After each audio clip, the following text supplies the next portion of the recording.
Welcome, everybody, and thank you so much for joining us for today's webinar, How Rural Community Colleges Can Sustainably Cultivate Their Economies and Communities.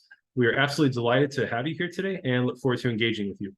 As you're getting settled in, if you wouldn't mind using the chat features down at the bottom to introduce yourself as well as which institution you're with, this will help us get to know who's in the room here with us today, and we can start connecting with one another. So as we'll see on the next slide, we wanted to just do a quick run through of the agenda for today. In just a second, I'll provide a few tech reminders about the webinar. From there, we will move into the webinar itself and are excited to feature a case study from our colleagues at Columbia Green Community College in New York. After that, a couple of my ATD colleagues will be talking about some principles around leadership as it connects to rural community colleges. And then we'll have a great deal of time at the end for Q&A and also a chance to share some resources and upcoming events. So thank you all so much for already using the chat to introduce yourself. This will be the primary way that we engage during today's webinar. So as we're going through today, if you have any questions, observations, thoughts, comments, examples to share, anything of that sort, feel free to use the chat to share that so that we can just have those ideas and questions there, and we'll be sure to collect the questions, especially for the Q&A at the end.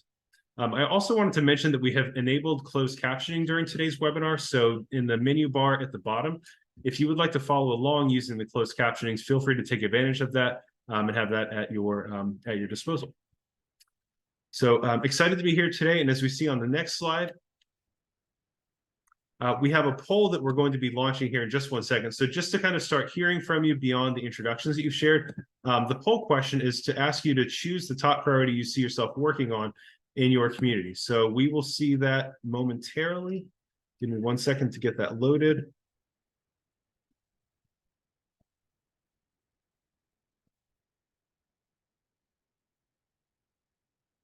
Okay, so the poll question should be appearing on your Zoom screen now. Again, the question is, if you could please choose the top priority you see yourself working on in your community. So we've already got 6 answers so far. Thank you so much. Wonderful.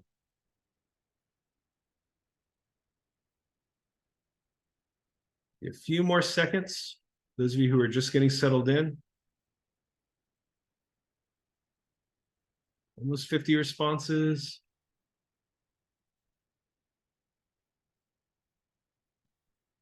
All right, so our question again was to choose the top priority you see yourself working on in your community.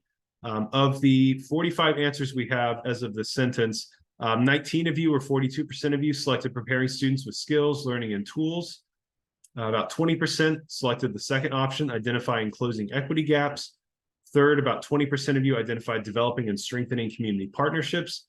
And then fourth, just under 20% indicated using data and evidence to drive decision-making. So thank you all so much for engaging in this. If you have any additional thoughts or there are things that weren't featured there, feel free to drop those ideas there in the chat. And I'll share the results here just momentarily. And again, if you're just arriving, thank you so much for those who already participated in the poll. If you're just arriving, feel free to introduce yourself as well as your name in the chat, which is the primary way we'll be engaging today. As we move on to the next slide,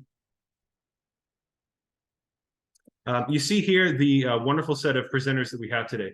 I'm honored to be joined by 2 of my illustrious ATD colleagues, Jairo McMeekin, who is Associate Director of Equity Initiatives, and Meredith Archer-Hatch, our Director of Network Relations. Also pleased to be here with you today. My name is Ryan Knight. I serve as the Associate Director of Recruitment and Retention. We're also beyond honored to have 2 of our colleagues from Columbia Green, Matthew Kinney, as well as Andrea Ledoux, who will be introduced by Meredith in just a few minutes. To frame things out on the next slide, we wanted to just share a little bit of context, and apologies for the misplaced apostrophe there, but a little bit of context around rural America and its community colleges. So on the next slide, please. We see some trends here in rural America. Many of you know on a day-to-day basis what we'll share here, but to make sure we're all on the same page, we wanted to share these data points and trends that impact rural America to get us started today. Over the last decade, rural America saw a general drop in poverty from 2013 to 2019, prior to the pandemic hitting, according to data from the Bureau of Labor Statistics. Employment and personal income also grew during this time, though admittedly at rates slower than in urban areas. You can see these trends in the 2 tables featured on this slide. with the left table showing the decrease in poverty by roughly a percentage point. The table on the right shows the modest increase in average personal income between 2013 and 2017. These weren't enormous moves of the needle, but they were significant all the same. As you know, COVID was a significant step back for all of us. USDA data demonstrate the disproportionate impact the pandemic had on rural America, which saw a spike in unemployment during the pandemic. It's still getting its feet back again after this harrowing experience. What we even classify as rural America pre and post-pandemic has changed in recent years. Based on the latest census, rural is based now more on housing unit density rather than population density. So rural has more to do now with how much or how little space is between people's homes and less to do with how many people live in those areas. This change led to over 1,000 areas now being classified as rural and 4.2 million people now also identified as living in rural areas. If you're interested in where these data come from, we'll share links in the chat shortly if we haven't already done so. On our next slide, we'll talk briefly about rural serving colleges. The work at rural colleges, like many of you here today, do to serve an enormous segment of the population, and this has a resounding impact. Roughly 1 in 3 community colleges in the US is rural, 444 community colleges to be precise. These community colleges serve around 1.5 million students living in communities that collectively total 46 million residents, or essentially 1/7 of the country's population. Rural community colleges and other rural institutions of higher education meet a tremendous need in the US. 83% of the higher education institutions serving low employment communities are in rural areas. That's over 4/5 of the higher education sector working to meet the needs of low employment communities. We also know that more than 2/3 of rural serving institutions support counties experiencing persistent multi-generational poverty. They also serve more low-income and Pell-eligible students than their urban and suburban counterparts. ATD's partner, the College Excellence Program over at the Aspen Institute, published a Rural Colleges Playbook earlier this year, which highlights many of these trends we've been talking about. It also calls attention to the key strengths rural colleges have and can leverage, which we'll explore in further depth today. And those are economic opportunity, demographic diversity, community standing, as well as community resilience. If we haven't already, we'll soon be sharing a link to this playbook. But suffice it to say, and again at the risk of stating the obvious, the work that rural colleges do has profound and resounding impact on rural communities and their economies. Achieving the Dream has been working with and supporting rural colleges for nearly 20 years. My colleague Meredith will share more information about this work and what we've learned along the way shortly. But I wanted to take a quick minute to share ATD's latest work around serving rural colleges, which we'll see on the next slide. In 2021, ATD was honored to receive an unrestricted philanthropic gift from Mackenzie Scott. Among the various ways we've strategically utilized these funds, one is launching an initiative called Accelerating Equitable Outcomes. This past June, we launched our first cohort of colleges participating, and these are focused on effectively serving Black, Latinx, Indigenous, and other students of color. Currently, we're on the tail end of recruiting our second cohort, which is focused on rural serving colleges. Some of you here today are from colleges that are eligible for this cohort. We've extended that deadline slightly, so if you're still thinking about applying, please reach out to me. I'll put my email in the chat shortly so we can get your application in the pool of those being considered. As someone who taught at a rural community college before coming to ATD, I can say firsthand that this is a tremendous and unprecedented opportunity to transform student outcomes for your rural students and communities. We're excited to see the terrific work these colleges do and look forward to supporting them. As I mentioned, though, this is just ATD's latest work to support rural colleges. At this time, I'm delighted to welcome my colleague Meredith Archer-Hatch to share more about the work ATD has done to support rural colleges and what we've learned from them along the way. Meredith? Ryan, thank you so much. Everyone, I'm Meredith Hatch, and I'm Achieving the Dreams Director of Network Relations. Some of you are old friends, and I'm meeting some of you for the first time today on this webinar. I'm a founding staff member of Achieving the Dream, and a big part of my role is to provide leadership in identifying and scaling promising practices across the Achieving the Dream network. You know that Achieving the Dream partners with over 300 community colleges across the country. And we provide integrated, tailored support through expert coaches, groundbreaking programs like building resiliency in rural communities for the future of work, and a national peer network. Our vision is for every college to be a catalyst for equitable, anti-racist, and economically vibrant communities. And like Ryan mentioned, Achieving the Dream has a deep commitment to rural community colleges. Achieving the Dream has been partnering with and supporting rural colleges since our founding in 2004. As many of you are aware, Achieving the Dream's Project Success Initiative, which is now in its 7th year, supports more than 30 of the nation's tribal colleges and universities, the majority of which are rural. And a third of Achieving the Dream Network colleges are in and serve rural communities. Rural colleges have been awarded Achieving the Dream's highest honor, the Leah Meyer Austin Award, as well as Leader College and Leader College of Distinction, and have been awarded special recognition. Ryan mentioned the Accelerating Equitable Outcomes Rural Serving cohort at the top of this webinar, and I'm going to share a little bit about what we're learning through our work with rural serving colleges, including very recent and current work like Building Resiliency in Rural Communities for the Future of Work, the North Carolina Rural College Leaders Program, and Project Success, as well as work with colleges that have been part of the Achieving the Dream Network for a number of years, and some who have just joined the network. Ryan led us all through a poll a couple minutes ago, and the 4 choices for the poll are all directly connected to the key goals of building resiliency in rural communities for the future of work. I'm going to share some of the key learnings that are informed by our work with cohort colleges and our research evaluation partner, Education Northwest. After I share a few key strategies, I will introduce our featured presenters from Columbia Green Community College. And I'm seeing a ton of Green Community College folks in the chat. So welcome, welcome. So we'll go to the next slide. And I'll say a few words about this key strategy. So supporting digital skills by providing access to technology and training is a key strategy to support economic mobility and reduce equity gaps in pay for students in rural areas. As many of you experience, rural communities face a digital divide.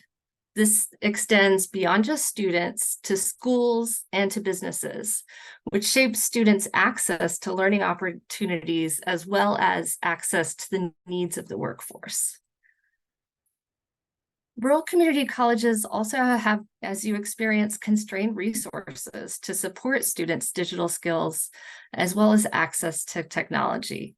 And this is a particular challenge in the context of technology and of training needs that require continuous updating as digital skills do. Finally, when we consider the workforce, rural businesses and small businesses experience the largest digital skills gap, meaning that they face challenges in finding and hiring employees with the digital skills that they need to be successful.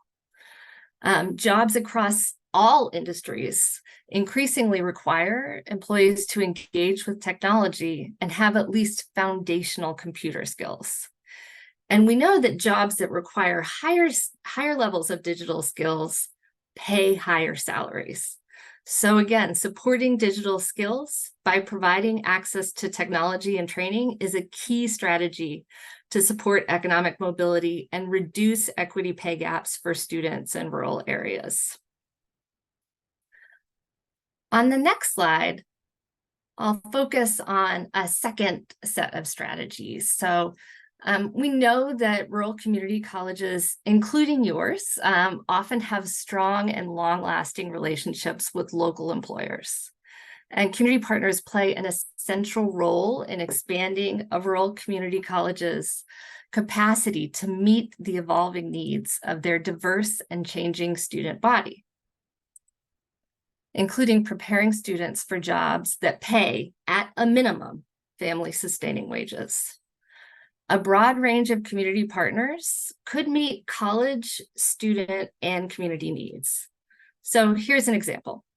Community-based organizations, think of those that are in your community, nonprofits, and other types of cultural liaisons that exist in your community could connect your college to the populations furthest from opportunity in your community, to the college as a hub.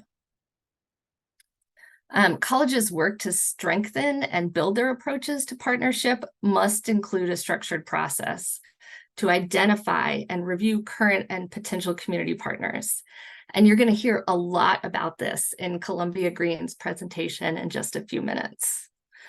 I think it's also important to consider how rural community colleges can play an important role for groups in the community as a convener.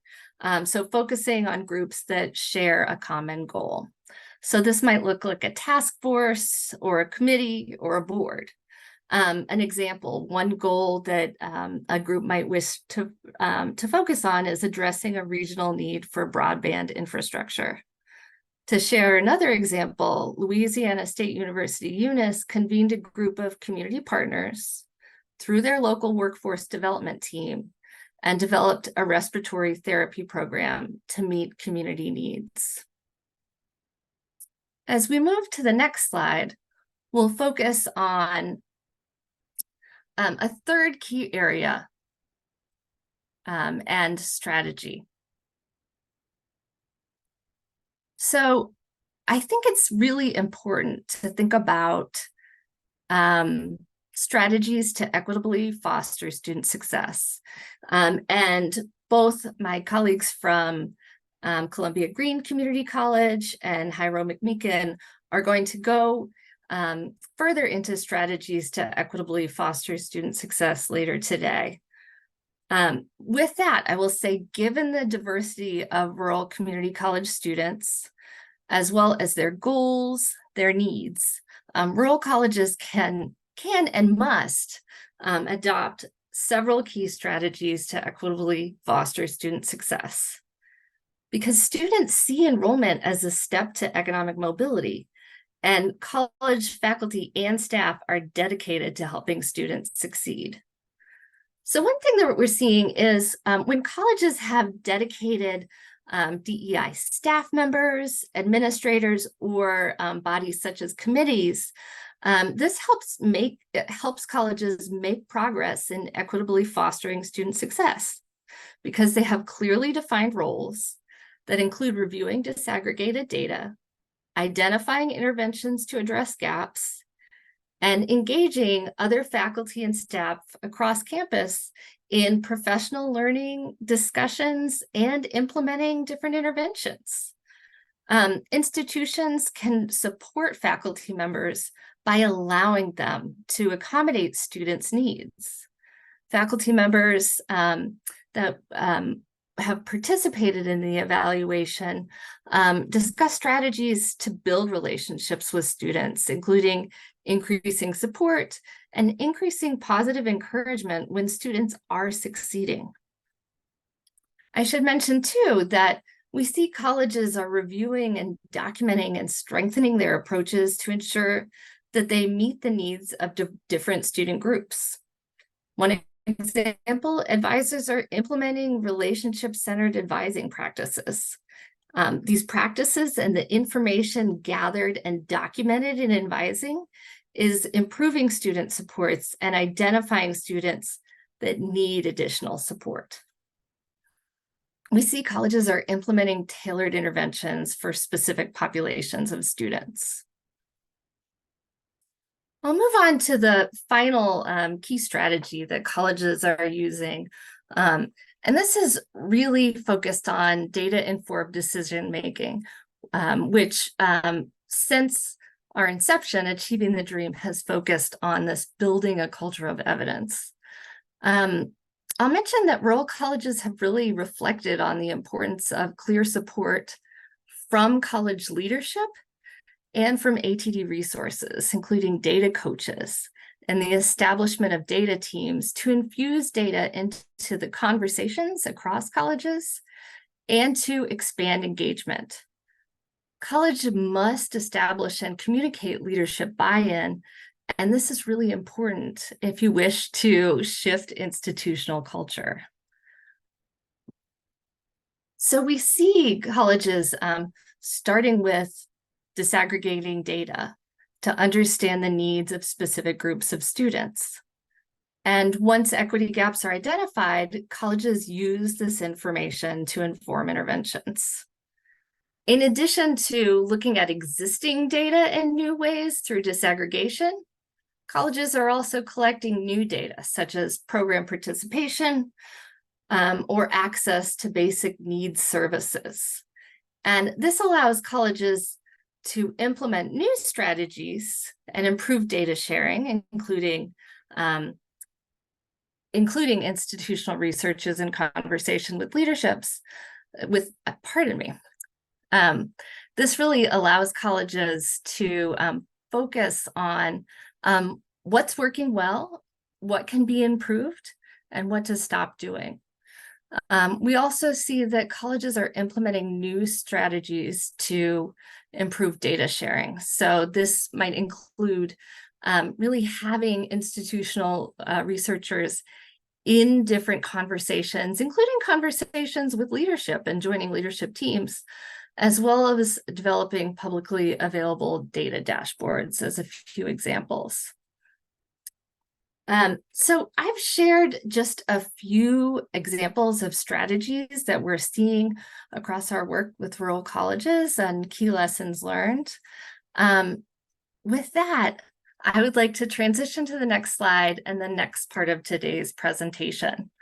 I am pleased to introduce two wonderful partners at Columbia Green Community College in New York. They bring to life several of the key learnings I just mentioned in their presentation on their college's work.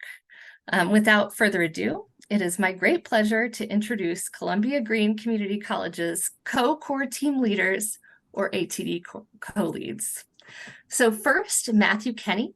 Matthew is a professor of biological sciences for Columbia Green Community College. He is an ATD co-chair at Columbia Green Community College. Second, Drew Ledoux. Drew Ledoux is Dean of Student Development at Columbia Green Community College, and he is an ATD co-chair at Columbia Green Community College. I am pleased now to pass the presentation to Drew. Thank you. Thank you so much, Dr. Hatch, and hello, everyone. Shout out and warm wishes to everyone on the call today from our entire Columbia Green community, including President Dr. Carly Drummer and Vice President Dr. Victoria Walsh. We wanted to call out specifically our ATD coaches, Dr. Mary Ostery and Donna Kratt, for their ongoing support and encouragement of Columbia Green over the last few years, as well as to our colleagues within the Rural Resiliency cohort from Berkshire Community College, Clovis Community College, Northwest Mississippi, and Southeast Kentucky, who are also on the webinar with us today. Also, we're so grateful to Meredith, Ryan, and Rayla for all of your support in the lead up to this program and throughout our session. So to put into context for those who might not be so familiar with the Columbia Green Community College, we are indeed a rural institution in the Hudson Valley in New York. We serve a region about the size of the state of Rhode Island, around 13,000 square mileage. Columbia Green offers 40 really fantastic degree and certificate programs meeting the needs of our very diverse student body in fields such as allied health, automotive, construction, criminal justice, human services, and nursing. And we've been members of the ATD network since January of 2021. In today's presentation, we'll just share an overview of some of Columbia Green Community College's ATD priority goals and the role that executive leadership plays in prioritizing this work, as well as key accomplishments and lessons learned from the college's community outreach initiative and deployment of holistic student support services that have really come as a result of our involvement with ATD.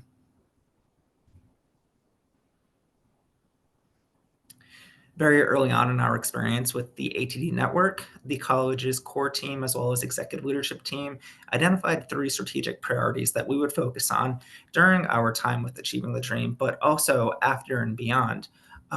We thought very strategically about each of these 3 goals and knew that we had to take on goals and objectives that would align well with the college's mission and overall strategic plan.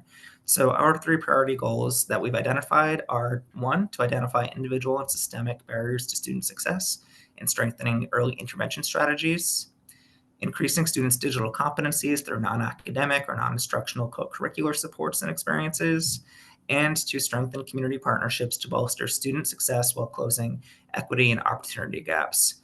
And while each of these really does align well with supporting our local economy and the workforce, we wanted to underscore our 3rd strategic priority during this presentation.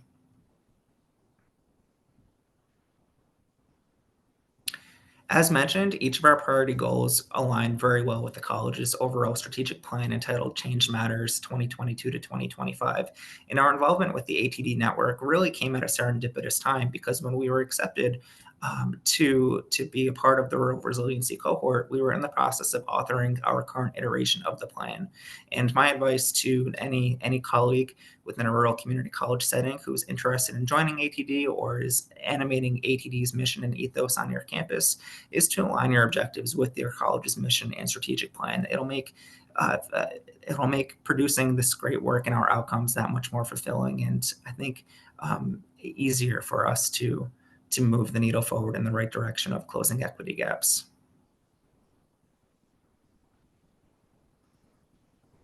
And with that, I'll pass it over to my colleague, Professor Matthew Kenny. Thank you, Dean Ledoux. Can everyone hear me all right? Yes. Okay, great. I am Professor Matthew Kenny, and I teach biological sciences here at Columbia Green. And equity has always been something that I hold, dear. And when the opportunity to become a co-lead came about, I thought very carefully. I'm in my 24th year of teaching, so I think it's always good to kind of stretch and go outside your comfort zone. So working with Dean Ledoux and our coaches very closely, it became clear that having the advice of, kind of capturing what was going on in our community became a priority. And it's not an easy one in a rural community. And so this partner initiative came about through multiple conversations with the core team and with key stakeholders on campus, trying to figure out how we were going to gather data on what our community needed from us. A lot of times we have assumptions about what we think our community needs, but to gather that data and information required, I think, thinking outside of the box. So we came up with a questionnaire and a plan.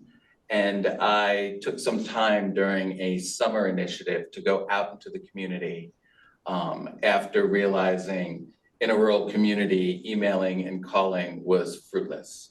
It didn't result in any opportunities to make connections.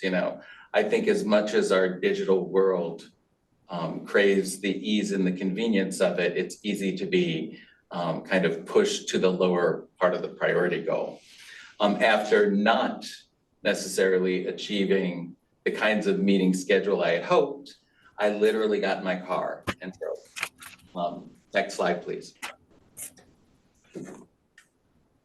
When we were doing this opportunity to look at what our businesses needed from the digital standpoint, I thought this was also an opportunity to reconnect many of the local businesses with Columbia Green as an institution.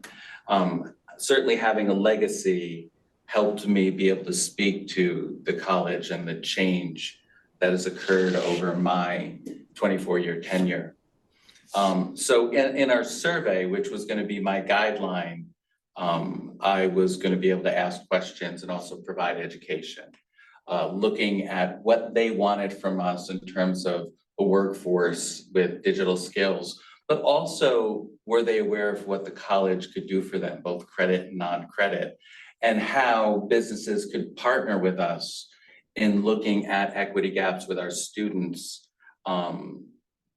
Since you can't really do this independent of your supporting cast members. Every every player is important in the process of, kind of coming to outcomes to help our unique student body, which is incredibly diverse, spanning the 2 counties.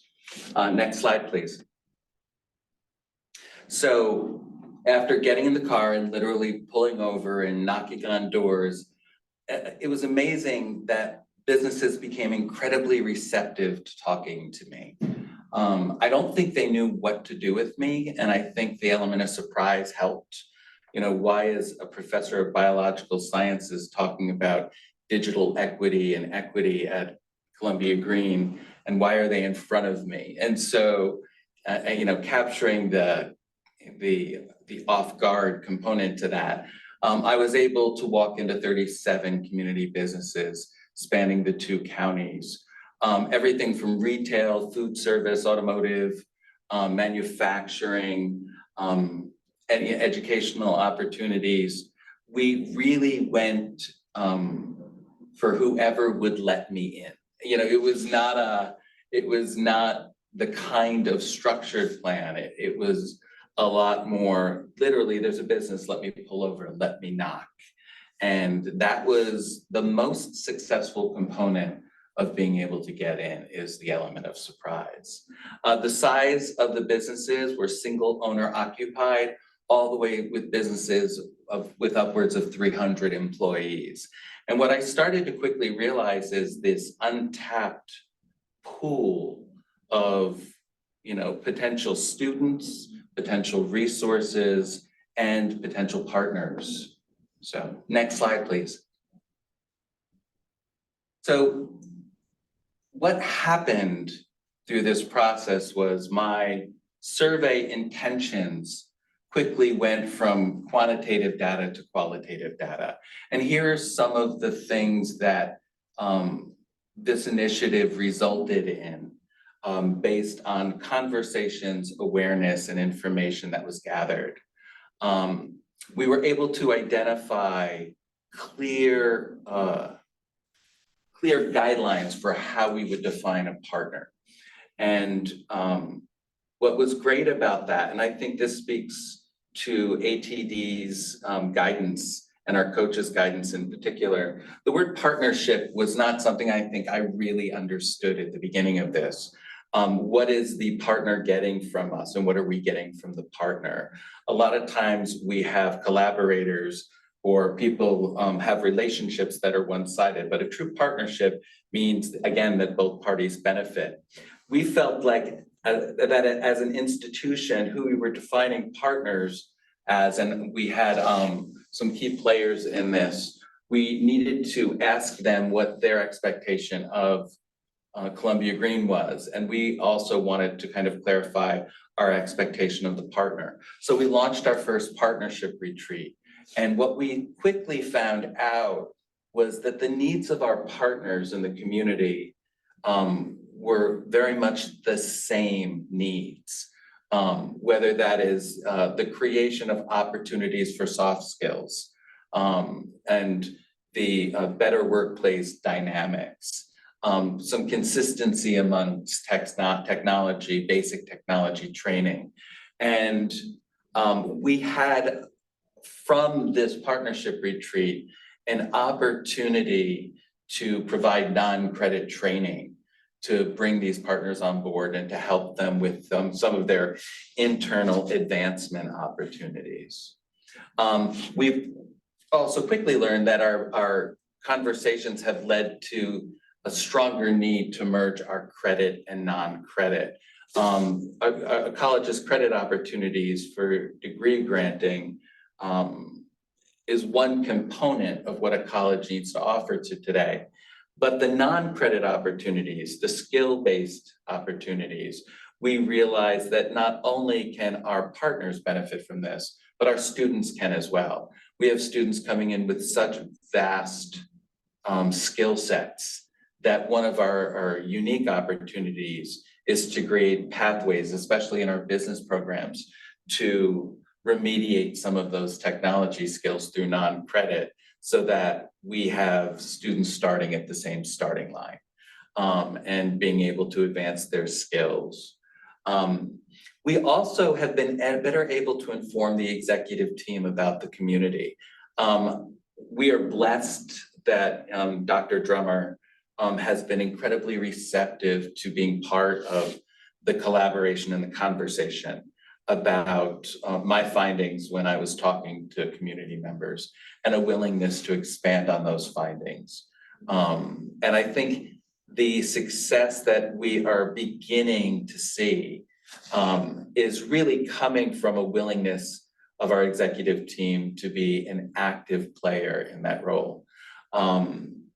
We're also able to kind of expand the awareness of Achieving the Dream's presence within our communities. And so we ultimately want Columbia Green and ATD to be kind of synonymous. You know, we want people to know that we are taking the initiative to actively work on equity, especially at a time where equity feels like it's under fire.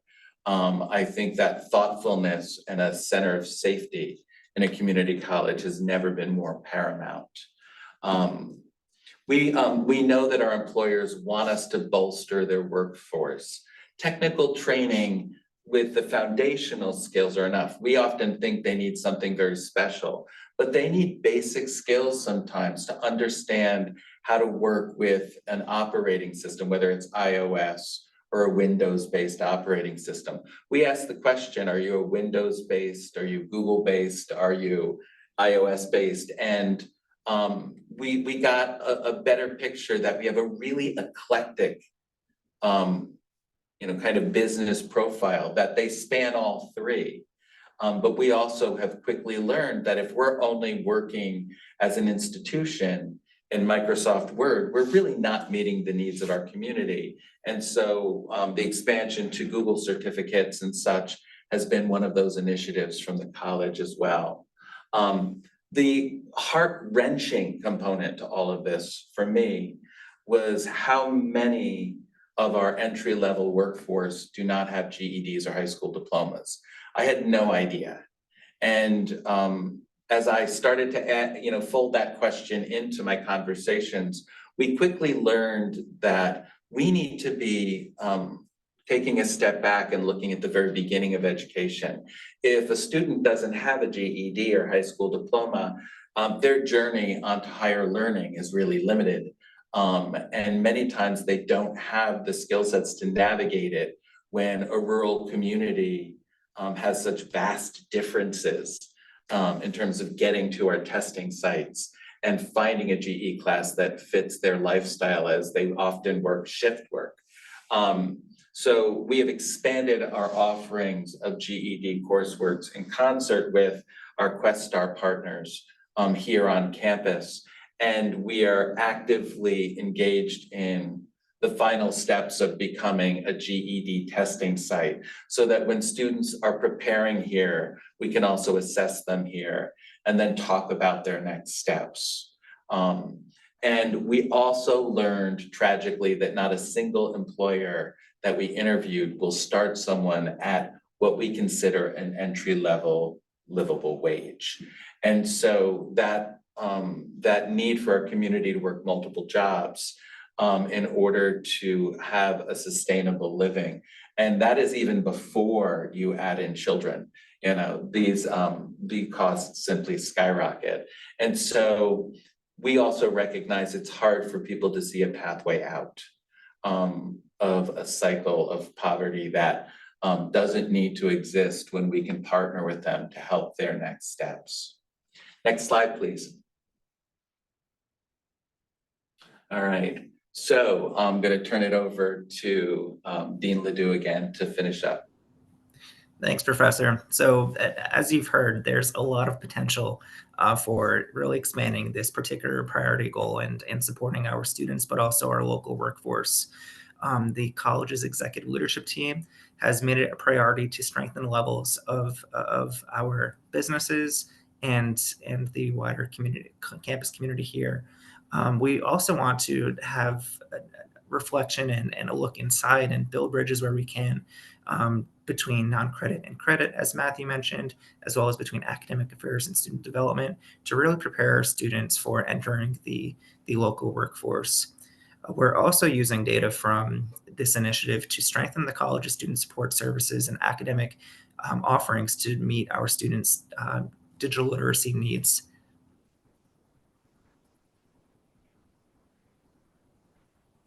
And looking ahead, we'll be leveraging our student support services, including the college's newly created CARES team, which is a case management team designed to support students who are particularly at risk of academic or personal development. We'll also be expanding the offerings within our Student Success Center through coaching models, which came as a result of our involvement with ATD, and through digital literacy workshops to ensure that folks are being prepared to every extent to enter the workforce. Leadership has also prioritized our partnership work by writing in components of these efforts into the newly created Vice President for Academic Affairs, Student Development, and Strategic Initiatives position that Dr. Walsh has recently assumed, really to allow us to continue on with this partnership work and as a champion of student success. We'll be bridging non-credit and credit offerings, as Matthew mentioned earlier. And an exciting development here at Columbia Green is that we will soon be offering an LPN program that will help better support our allied health facilities within the wider community, but also serve as a potential bridge from that degree program or certificate program into the college's nursing pathway. And our continued involvement with Achieving the Dream and our coaches will enable the college to reach new heights as it embarks on its journey to reduce equity gaps and strengthen the wider community's economic offerings. And with that, I'll pass it over back to Dr. Hatch to make an introduction. Wonderful. Well, thank you so much, Drew, and thank you so much, Matthew. That was an excellent presentation about your college's work and how Columbia Green Community College has really structured its work and informed its work to meet your community needs, and also to really address economic vibrancy and vitality. So thinking about how to influence economic mobility in Columbia and Greene counties. We have a question in the chat, and then I have a few for you too. So Matthew, you mentioned that across all of your work with local businesses that none offered livable wages. And so Valentina asked in the chat, were businesses surprised that none of them offered livable wages? I think the idea of a livable wage is a perception by many businesses, but not a reality. We worked with the Workforce Investment, who they're one of our partners, and we collaborate closely with, that defined and factors in cost of living, housing, education, and expenses. And we found the majority of the businesses were anywhere between $8 and $10 falling short. So it wasn't a minor difference. I did share that information with businesses who didn't necessarily have a response to it, but recognized that they were actively working on it. And I think that awareness is obviously step one. And if there's one thing we've learned through the ATD work, I think small steps and patience result in big outcomes. And so, providing these relationships allows education for these businesses to be looked at. There were some who came close. I don't want to kind of discount those who came close. Ferguson, which is one of our major industrial suppliers, comes very close, as does some of the not-for-profit, kind of Rockefeller farm work in our local community. A teaching farm also is very much aware. And some of our local farm stands were supplementing their employees with food opportunities. And so, it was hard to be very specific and calculate that. But there were some who were offsetting the challenges with their employees. Thank you. Thank you. I appreciate that response. And thank you for your question, Valentina. I have a question, and this is focused on, how you you've talked about how you structure this work, but how is your organizing team, your core team structured? And how did the way that the core team is structured to lead and implement your student success work help with its success? Absolutely. So I guess I'll start by saying that our president, Dr. Carly Drummer, is a huge champion of student success in addressing equity issues, and really has helped us to pave the way in formulating a core team that consists of representatives and stakeholders from across the campus community. We have folks from our Buildings and Grounds department, from our various academic programs represented, student support services, including financial aid and the Bursar and student success and career success, academic advising. We have staff members and faculty union members, as well as administrators, who all make up our vibrant core team here at Columbia Green. And I think it's important to share as well that at each of our executive team meetings, we have an opportunity amongst the senior leaders to talk about our ATD efforts and whatever our next steps are to enhance this work. In addition, President Drummer, she includes an update on achieving the dream in her monthly report to our Board of Trustees, and we've often had Board of Trustees participate in our group discussions or in some of our student success efforts, because their perspective is a really important one for us to consider. I should also mention that we've engaged our students in moving our ATD work forward. So it's been a collective effort. I think we are in a unique position in that I have the privilege of co-leading our ATD work with Professor Kenny, who this isn't his full-time job. He is, of course, our professor of biological sciences here at Columbia Green, along with some others. And I think having that faculty perspective in formulating a strategic plan around ATD, student success, and equity work has been really valuable. We often, I think, overlook the importance of having that perspective from faculty, who are often the ones on the front lines engaging with our students the most. And the fact that this idea formulated as a result of our core team work, and that Matthew took on that community outreach over the course of a summer when he wasn't even on contract, I think really speaks to our faculty's commitment as a whole to supporting our students and preparing folks for the workforce and their respective industries. Thank you. That's so important.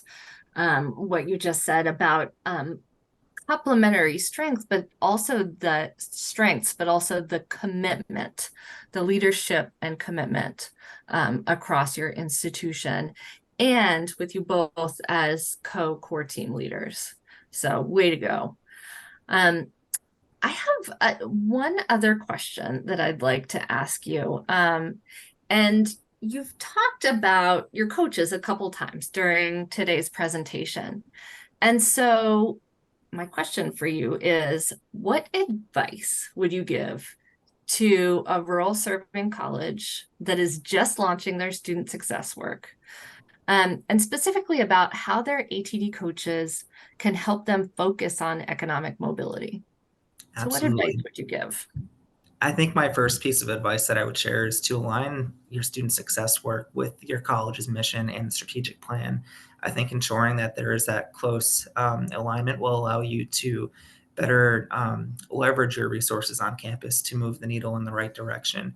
I think it's important that we really embrace who we are and what our collected mission and vision is to strengthen our community.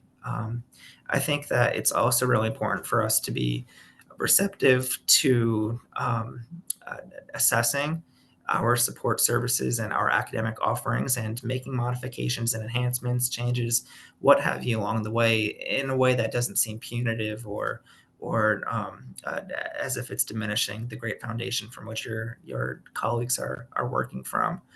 I think leaning into the advice from your coaches and from your colleagues across the ATD network is really invaluable, because I think we often, and I'm speaking for myself here, get so caught up in our day-to-day work and maybe the four walls of our particular offices that it's it's often easy for us to forget that we have colleagues across the country, across the world, who are having very similar conversations as we are, who are implementing really fantastic initiatives on their campus communities that have direct positive impacts on their students. So I think just being open to continual assessment and effectiveness work and improving services and offerings is advice that I would give. I'd love to pass over to Matthew too, to hear his perspective. I just want to add one thing to that. When it comes to equity work, people feel a sense of urgency because there are people who are impacted by it.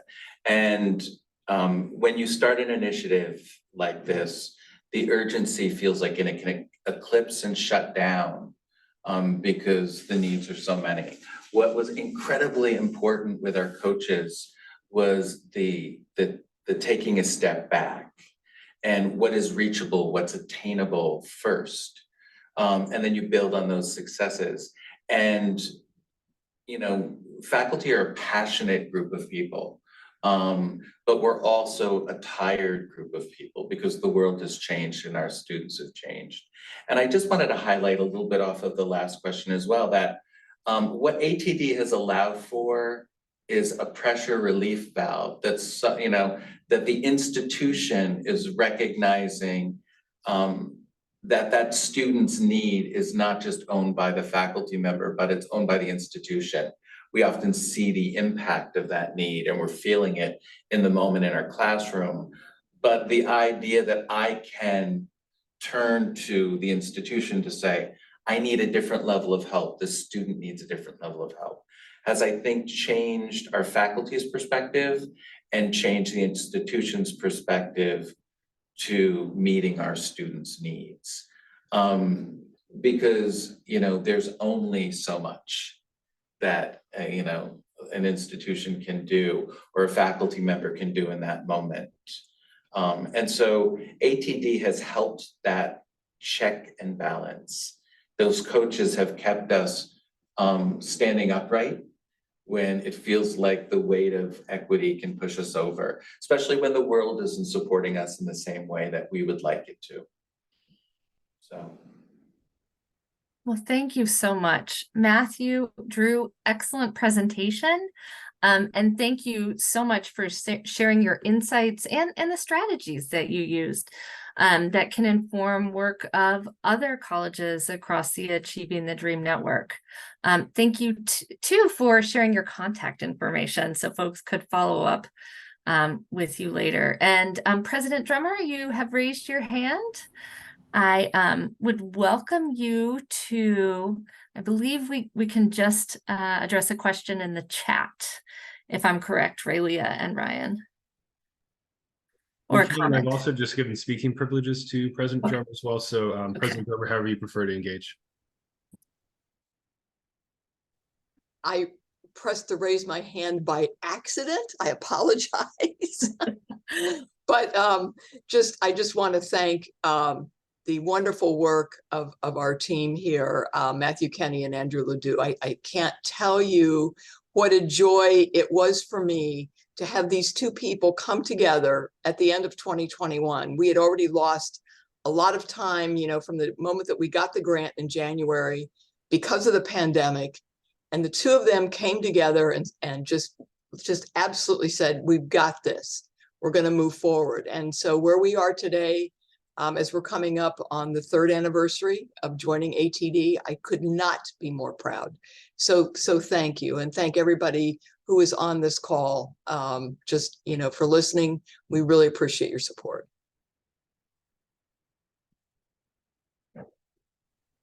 Thank you so much for your leadership, President Drummer. And thank you again to our featured presenters.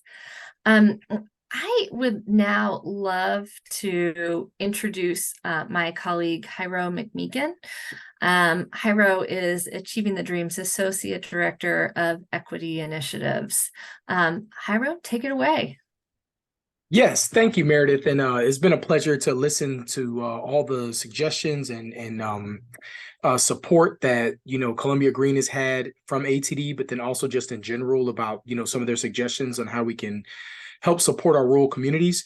One thing I wanted to just really point out was our equity toolkit. And so a lot of what was shared is, contained within solutions as well as suggestions within the equity toolkit, because we're talking about equity and that encompasses so much. And so 3 principles, the equity toolkit is based off of some research that we've done in the field and also, just from literature that we've reviewed. And so it's based off of 8 principles. And within those 8 principles, is the equity toolkit is not linear. So you don't go step by step on each part. You go in where you think you have the most need and then focus on that principle and then figure out how you want to use it going forward. And it has assessments for you to do as well as additional resources. That QR code right there, if you scan that, that'll take you directly to it to download it. You can also go to our website and get it, and then just do a search and you'll find the link for that as well. But what we want to do is just, again, highlight 3 principles that we think are applicable to this conversation, which will be Principle 7, which talks more about how you engage with the community and build partnerships for economic vitality. Principle 1 is about equity mindset. So again, putting yourself in the position to think more equitable about how you approach and support students. And then also number 6, which is about power and perseverance. So how do you share power? And you heard a lot about the leadership that's needed to, push some things forward. And so that takes a collective effort. And the other thing we just want to definitely point out and recognize is how we have to be asset minded when we're thinking about rural communities. A lot of times folks think about rural communities and they think about what they don't have and, all the difficulties and challenges that they have to go through. But I would, I would venture to say that, a rose that grows in the concrete knows a lot more about survival than the one that grows in the meadow, right? So even though those institutions and communities may not have all the resources, they probably know more about how to stretch things with all the things that are required of them to make it. So we probably can learn a thing or two if we were willing to listen. So, definitely just want to point out how valuable, the experiences and everything that rural communities go through and the leadership that's needed to make those things happen. And look at that as an asset that we can build upon versus just always looking at it as what they don't have. So just wanted to put that out there. And so with that, I'm going to turn it back over to Ryan so we can close out. Perfect. Thank you so much, Hiram. We'll be heading soon to some of the upcoming events slides that we have. And as my colleague Ray Leah is sharing that, I'm going to go ahead and drop a couple links into the chat for you. This current slide that you see is promoting Dream 2024, which will be in Orlando, Florida from February 19th to 22nd. Next year, we encourage you to attend and join us if you're able to do so. Those of you who are already a part of ATD's network, you or your core team leaders should have already received your complimentary registrations to that. So if you didn't receive that, feel free to reach out to the events team and we'll make sure to get you set up. But we do want to make sure that we get those to you and look forward to seeing you in Orlando next year. On our next slide, we wanted to share one other thing with you, and that is some upcoming webinars that we have next spring. So first, on January 23rd, we are doing a webinar called Strategies for Tracking Post-Completion Outcomes. And then secondly, on March 5th, we'll be doing the final webinar of this series called Handling Demand for Dual Enrollment. So we would love for you to join us for those. If you click on the second of 2 links that I shared in the chat just a second ago, that will bring you to the general ATD events page. And then you can find the specific links for each of those webinars on that events page. We also shared, in addition to that QR code, a link to the equity toolkit, which both Hiram and Meredith have been sharing some observations about in the chat. But I want to thank each and every one of you for joining us today. We've had a wonderful time, and special thanks to Matthew and Drew for a wonderful presentation. Hiram, Meredith, thank you as well for your insights and observations. So thank you, everybody. We look forward to supporting you, and we will see you again in January. Thanks, everybody.